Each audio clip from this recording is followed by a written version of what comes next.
Batalha para ser vencida. O Fluminense entra em campo hoje contra o Flamengo, brigando pela liderança e não olhando para trás. Se Deus quiser, é isso que eu vou estar falando no pós-jogo. Apesar da diretoria do Fluminense ter, nos bastidores, colocado este jogo como uma batalha perdida e autorizando, dando uma vantagem para o Flamengo de se recuperar e se prejudicando para o jogo do Rivadavia na quarta-feira, pro torcedor do Fluminense, esse jogo tem que ser, para os jogadores do Fluminense, esse jogo tem que ser, e para nós da mídia tricolor, esse jogo tem que ser uma batalha a ser vencida. O Fluminense entra em campo e precisa vencer para continuar acompanhando o grupo de cima. Tudo que você precisa saber sobre essa partida você encontra aqui nesse vídeo de pré-jogo. É dia de Fla-Flu.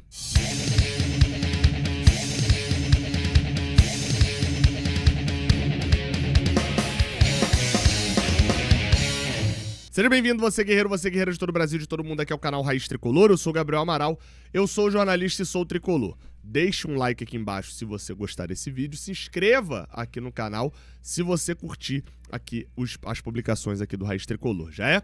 Jogo de hoje, no domingo, Fla-Flu. Pois é, o jogo era no sábado, o Flamengo teve um atraso de 1h30 no aeroporto em Cusco, em Arequipa, na verdade, lá no Peru, pediu o adiamento e o Fluminense pediu junto. Não só autorizou, como também pediu junto, mostrando uma postura bem subserviente à equipe do Flamengo. Ah, mas o pragmatismo também é dar um recado para os seus jogadores, o recado de que era uma batalha perdida. Como é que vão pensar dentro de campo, né? Mas a parte disso tudo, nosso foco hoje é dentro de campo. O Fluminense enfrenta a equipe do Flamengo neste domingo. Jogo rola bola a partir das 18 horas, tá? No horário de Brasília, no Maracanã. O mando é do Fluminense, tá?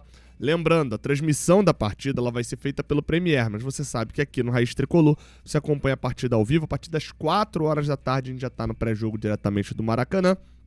E claro, aqui também você acompanha a narração do jogo. Minha narração vou estar hoje no Maracanã sem delay nenhum, chegando antes da sua TV. Já é? Então vem com a gente. Vamos lá, eu falei aqui de tabela do Brasileirão. Os resultados desse sábado, o Fluminense ganhou posição, tá? O Fluminense simplesmente, sem entrar em campo, ganhou uma posição, tá? Em segundo.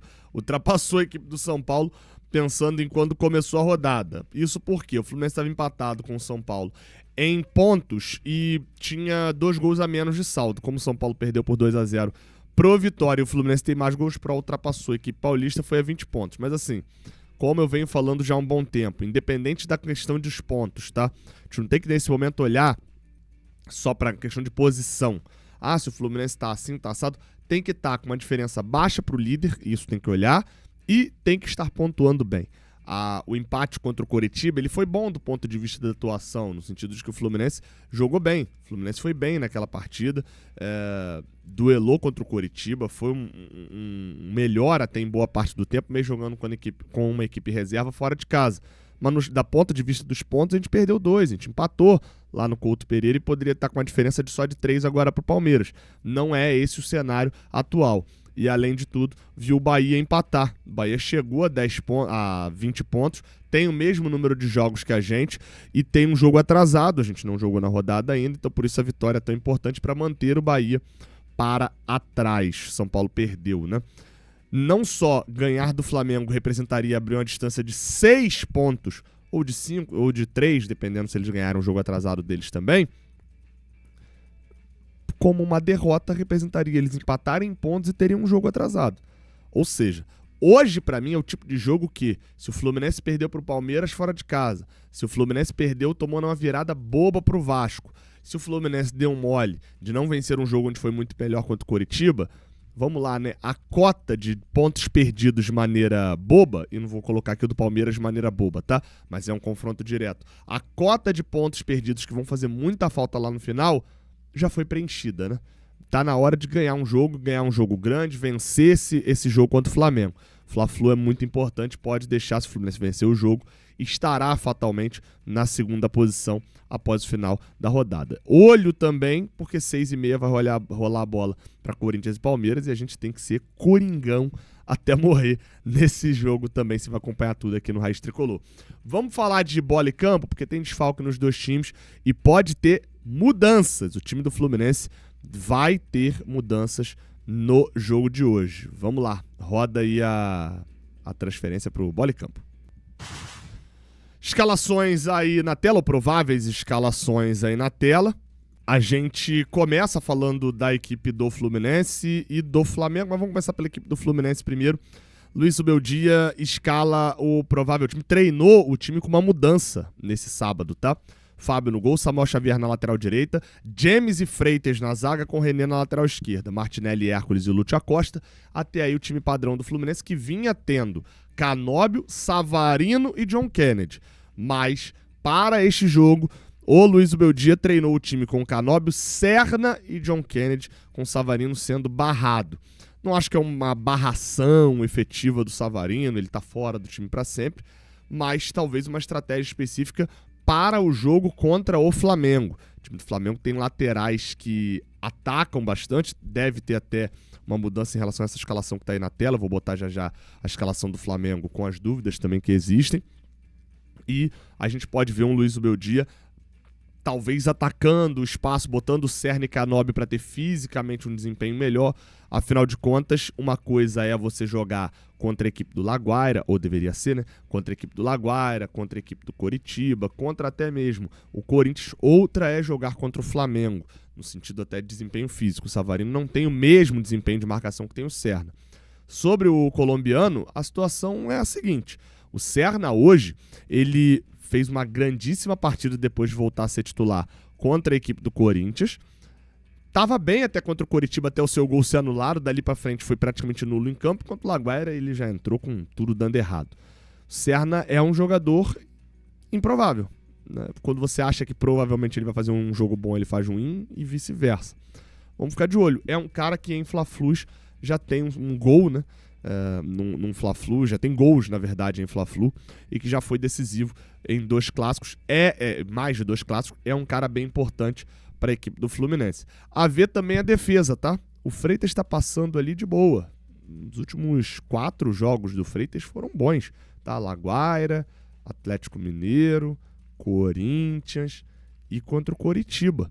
Vamos ficar de olho, tá? Porque assim, tem feito, a chegada do Midjan fez o Freitas pelo menos se tornar um zagueiro um pouco mais seguro. Vamos ver se vai ser assim hoje de novo.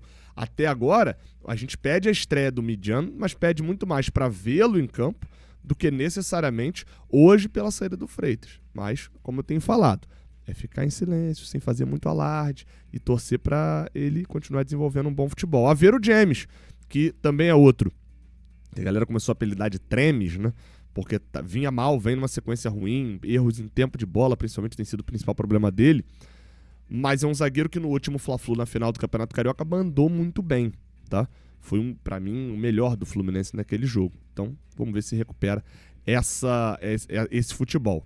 JK também, o caçador de urubu que viveu durante muito tempo de 2 gols no mesmo jogo lá em 2021, fez gol contra o Fluminense, voltou a marcar e vem sendo um jogador importante para a equipe do Fluminense, sempre com gols. Gols não dá, né? Gols não dá, aí fica complicado, né, Gabriel? Aí não. Inclusive, fica a curiosidade, tá? Esses dias eu falei gols também, assim, sem querer, né? Num erro de fala, né? Obviamente eu sei que plural é gols. E eu fui tentar descobrir o porquê, e o Vitor Costa, nosso apresentador, trouxe a explicação, porque gol, né, não é uma palavra em português, porque se o L vai plural pro I, né, gois, né, como sóis e etc. E o U, como degrau, vai plural pro U, degraus. Só que gol é uma palavra que vem do inglês, né, goal, e aí por isso é um pouco diferente. Fica aí a aula de português, né, que eu mesmo estou fazendo para mim mesmo. Vamos lá, escalação provável do Flamengo: Rossi no gol, Varela, Léo Ortiz, Léo Pereira, né, a dupla de zaga. E na lateral esquerda, a possível volta de Alexandro, tá? O jogador estava com questões físicas, deve jogar o Ayrton Lucas, mas também pode jogar o Alexandro. Muda um pouco, um é mais um zagueiro pela esquerda, o outro é mais um atacante pela esquerda. No meio de campo, Everton Araújo, Lucas Paquetá e Jordan de Arrascaeta, que é quase um segundo atacante, para no ataque ter Carrascal, Samuel Lino, talvez jogando o Bruno Henrique, tá? Pode ser que jogue por aqui também, Pedro, de centroavante. Esse provável time do Flamengo, que tem desfalques significativos na volância, com o Jorginho e O Eric Pulgar, né? O Baby Looney Tunes, né, dos assassinos ali, chame como quiser. No caso dos dois, eles estão fora por lesão, é a dupla de volante titular, por isso joga Everton Araújo e Lucas Paquetá. Sobre o Fluminense, falando em Bruno Henrique, sobre o Fluminense vale um tópico interessante, tá? Semana que vem, o Fluminense vai ter contra o Santos uma viagem depois de um jogo da Libertadores e antes de uma viagem para Ponta Grossa, no Paraná, pela Copa do Brasil. Há uma pequena, não estou colocando aqui como... há uma pequena possibilidade da gente ver jogador que já está planejado para ficar de fora dessa partida, estando, né, já pendurado, tomar um terceiro cartão amarelo. Então, assim, existe uma possibilidade de alguns jogadores serem poupados, até mesmo nesse jogo contra o Santos ou no jogo contra o Operário. Por isso que eu não estou dando certeza de nada. Eu, particularmente, colocaria no máximo R$5. Quem são os pendurados, tá? Vou fazer aqui o anúncio da KTO dando uma informação para vocês também. Canóbio, Freitas, Arana, James, Martinelli e Nonato. Arana e Nonato não são titulares, o Nonato está até fora por lesão também, junto com o Bernal. Germancano voltou a ter lesão, né? Infelizmente, 2 meses fora, lesão de grau 2, 1 mês pelo menos fora. E Matheus Reis são os lesionados. Canóbio acabou de ficar fora de jogo, então acho que não é muito provável. Então, assim, Martinelli, James e Freitas, o James também há não muito tempo ficou de fora de um jogo. Então, pensando em Freitas e Martinelli, será que vai poupar contra o Santos? Não acharia impossível, não. A odd pro Freitas tomar um amarelo tá 3,10. A odd pro Martinelli tomar um amarelo tá 2,85. Eu fiz uma múltipla com os dois, deu uma odd de 12,5. Eu botei R$5 que não vão me fazer falta.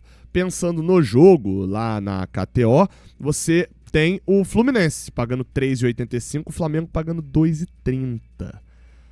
Favoritismo é dos caras, né? A gente já sabia disso. O Adão tem aqui uma odd interessantíssima, que é o Fluminense vencendo o jogo e o Lúcio Acosta fazendo gol, dando assistência. Vai ser o Fla-Flu do Lúcio Acosta, tá? Eu vou nessa. Isso daria uma odd 8, mas como é o Adão, vai para 8,75.